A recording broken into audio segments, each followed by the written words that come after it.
আজকে আমি আপনাদেরকে শেখাবো যুইনা লিন-নাসি হুব্বুশ শাহাওয়াতি মিনান নিসাই।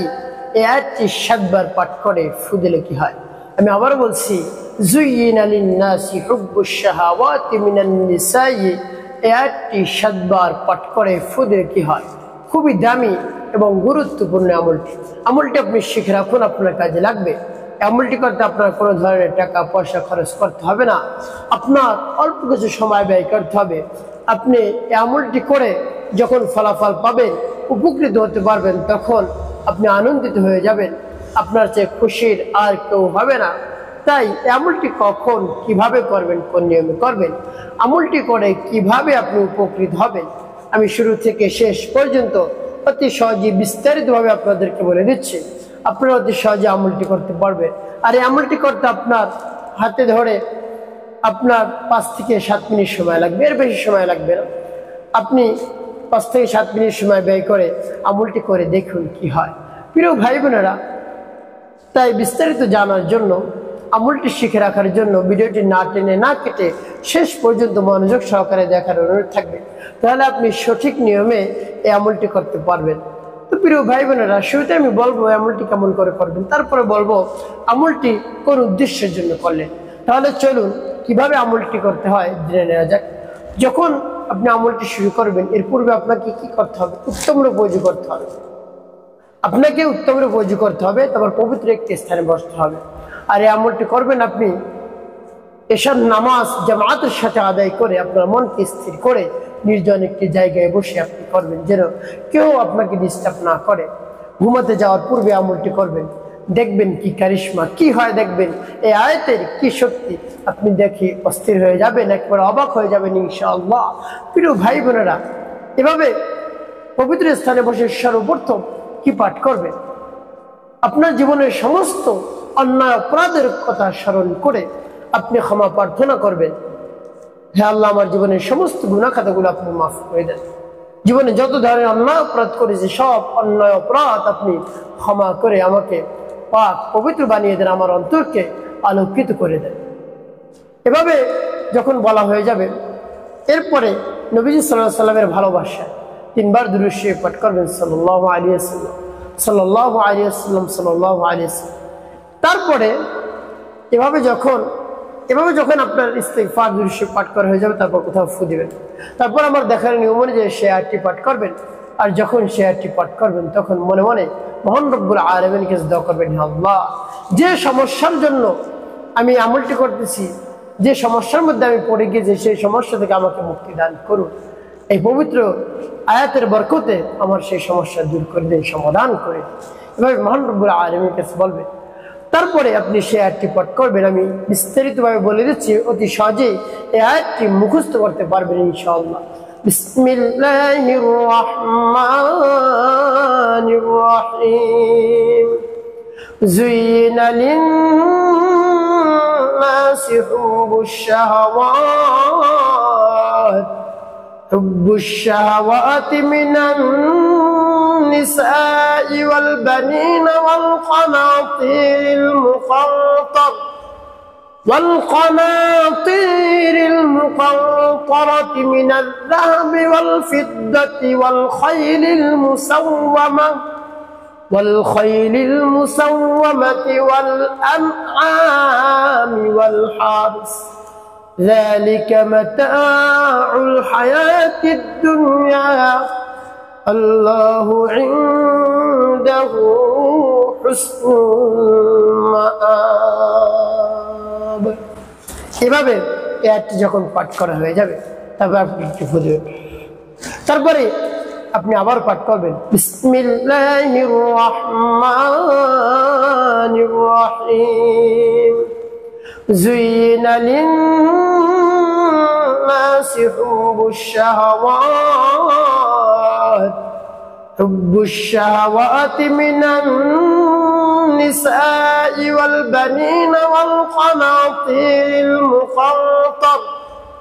والقناطير المقنطرة من الذهب والفضة والخيل المسومة والخيل المسومة والأنعام والحرث ذلك متاع الحياة الدنيا الله عنده حسن المآب। পাঠ করা শেষ, আবার একটু ফুটবে, তারপর আপনি মনে দরদ নিয়ে আবার পাঠ করবেন বিসমিল্লাহির রহমানির রহিম যুইনা লিন-নাসি হুব্বুশ শাহাওয়াত মিনান নিসাই ওয়াল বানিনা ওয়াল কানাতিরিল মুকান্তার والقناطير المقنطرة من الذهب والفضة والخيل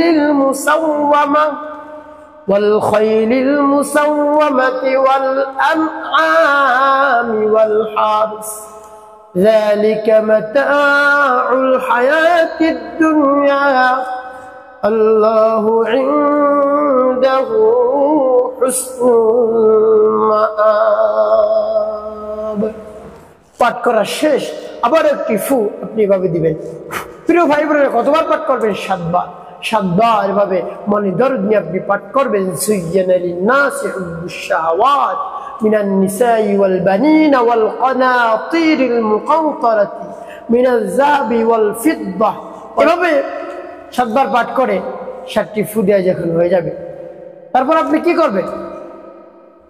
5 বার নবী সাল্লাল্লাহু আলাইহি ওয়াসাল্লামের শানে দুরূদ ইব্রাহিম পাঠ করবেন। আল্লাহুম্মা সাল্লি আলা মুহাম্মাদ ওয়া আলা আলি মুহাম্মাদ কামা সাল্লাইতা আলা ইব্রাহিম ওয়া আলা আলি ইব্রাহিম ইন্নাকা হামিদুম মাজিদ। আল্লাহুম্মা বারিক আলা মুহাম্মাদ ওয়া আলা আলি মুহাম্মাদ কামা বারাকতা আলা ইব্রাহিম ওয়া আলা আলি ইব্রাহিম ইন্নাকা হামিদুম মাজিদ। আল্লাহুম্মা সাল্লি আলা মুহাম্মাদ ওয়া আলা আলি মুহাম্মাদ কামা সাল্লাইতা আলা ইব্রাহিম ওয়া আলা আলি ইব্রাহিম ইন্নাকা হামিদুম মাজিদ। আল্লাহুম্মা বারিক আলা মুহাম্মাদ ওয়া আলা আলি মুহাম্মাদ কামা বারাকতা আলা ইব্রাহিম ওয়া আলা আলি ইব্রাহিম ইন্নাকা হামিদুম মাজিদ।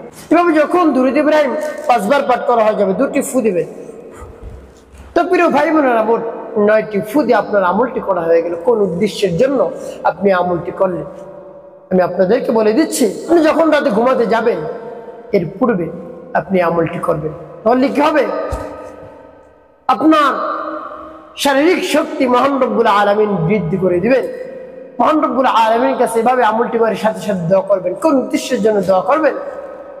আপনার যদি শারীরিক দুর্বলতা থাকে, যৌন দুর্বলতা থাকে, আপনার অনেক যৌন দুর্বলতা রয়েছে, কোনোভাবেই সহবাস করতে পারছেন না, সহবাস করতে আপনি অক্ষম, একেবারে অক্ষম হয়ে পড়ছেন, আপনার শারীরিক দুর্বলতার কারণে আপনার যৌন চাহিদা কমে গেছে, কোনোভাবেই আপনি সহবাস করতে পারছেন।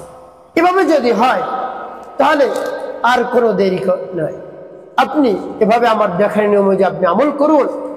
মহান রব্বুল আলামিনের পবিত্র কালামের বরকতে আপনার যৌন সমস্যা দূর করে দেবেন মহান রব্বুল আলামিন। শারীরিক দুর্বলতা দূর হয়ে যাবে, শারীরিক শক্তি মহান রব্বুল আলামিন বৃদ্ধি করে দিবেন। এত শক্তি বৃদ্ধি করে দিবেন আপনি কল্পনাও করতে পারবেন না।